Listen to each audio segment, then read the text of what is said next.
It's no great secret that the role of the humble ute is fast changing. Once the domain of tradesmen, these vehicles are now finding favour with families and weekend warriors. So we've assembled 3 of the top sellers to see which fares best at work and play. We've got the new Mitsubishi Triton and Nissan Navara taking on Drive's reigning ute of the year, the Mazda BT50.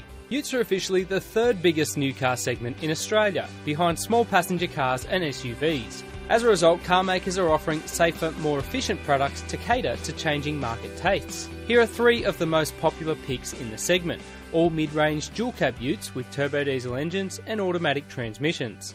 We start with Drive's reigning Car of the Year champion, the Mazda BT50, which has largely been unchanged since its debut in 2012, but is due for an overhaul later this year.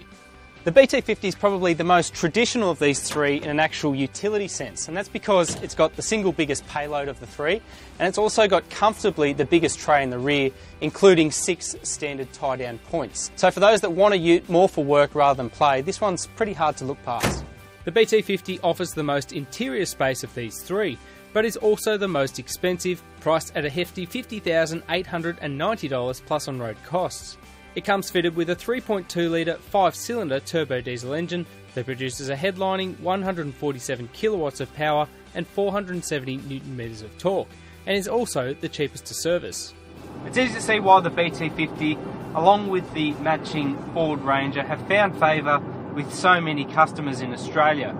For one, it's got this excellent 5-cylinder 3.2 litre turbo diesel engine. It's actually a really nice, endearing sort of diesel engine. There's none of the agricultural sort of tendencies of the other vehicles in this segment. Likewise, the matching 6-speed automatic is a really nice unit. It's probably the most intuitive of the 3 different cars here, in that it kicks down fairly efficiently, going down to sense to really make use of the engine braking, but it also is quite swift in its gear change and smooth as well, which is pretty important. But in other regards, the Mazda is starting to be outshone by newer, smarter rivals. The big point highlighted by this is in its handling. It's really quite firm in the rear, and it's something that you do notice particularly on country roads. It's almost brittle in the rear, going over small undulations, and sharper ones tend to really thud through the cabin as well. But in saying that, the steering on the BT50 is comfortably the best here. It's got an excellent feel to it, it's direct, it weighs up adequately as well through corners while being light enough through car park manoeuvres, so that's pretty important. The BT50 proves the most robust vehicle on offer during Drive's load testing. Its leaf spring suspension ironing out bumps in the road. With 700 kilos on board, it flattens out the ride a lot, it feels more confident through corners than the Navara when loaded, and while it's still quite busy in the rear, it's nowhere near as jiggly or jittery as it is unladen, so a real advantage there. That said, the BT50 is really filling its age inside the cabin. It has no reversing camera, and the dashboard is festooned with buttons and hard plastics.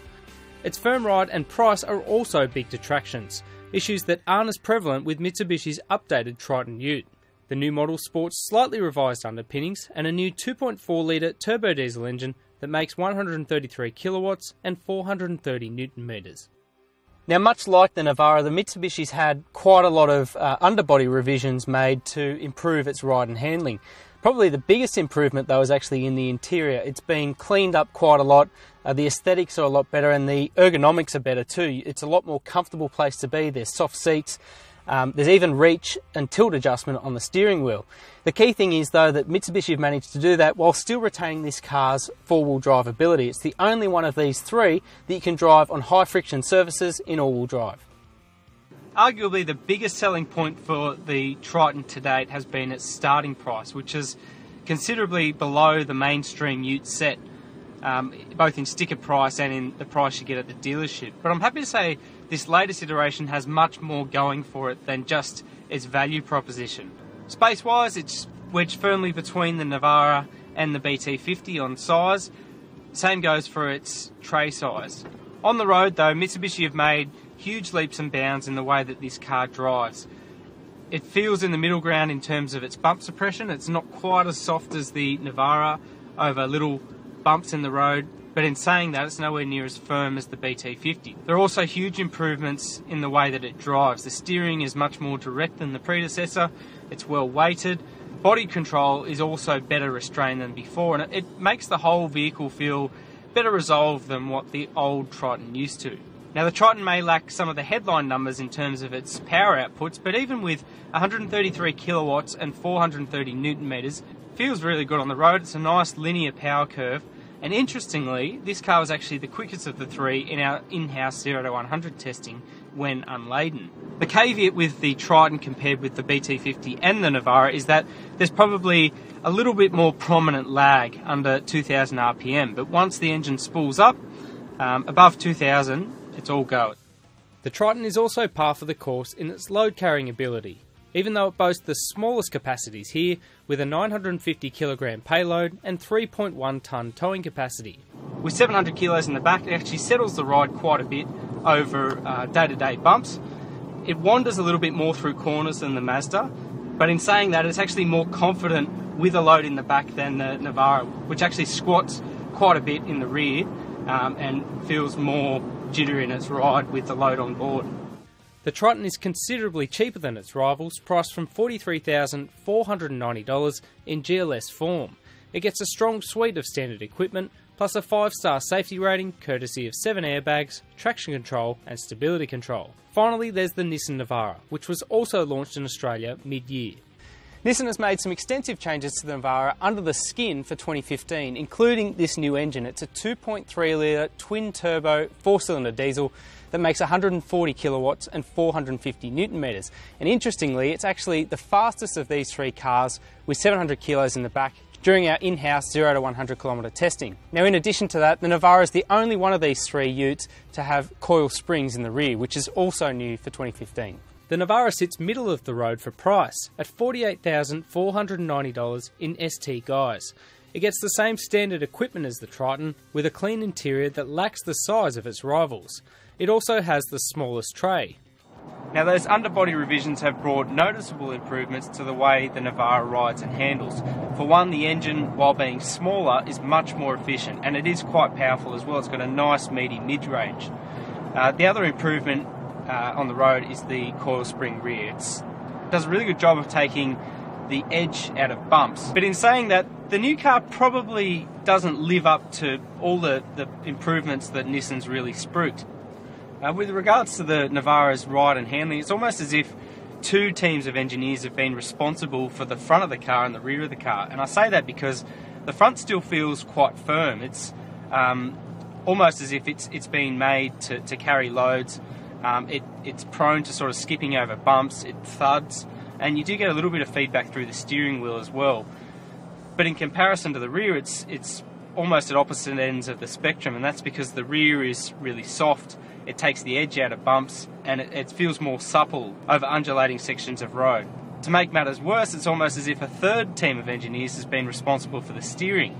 It's heavy at low speeds, it's unevenly weighted, and it requires quite a lot of input for not much result.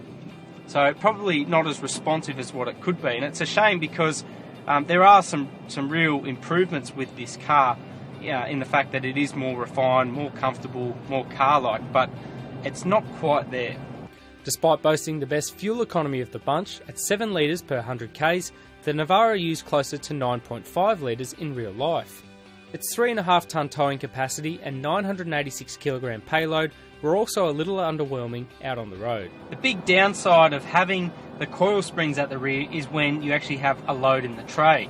Where the Triton and the BT50 are actually made more compliant by having a load in the tray, the Navara is the other way around. It feels busier over bumps, and where the extra weight should really flatten out the ride, it's sort of almost jittery over little surface imperfections, though it's still not as bad as some of the other utes in this category.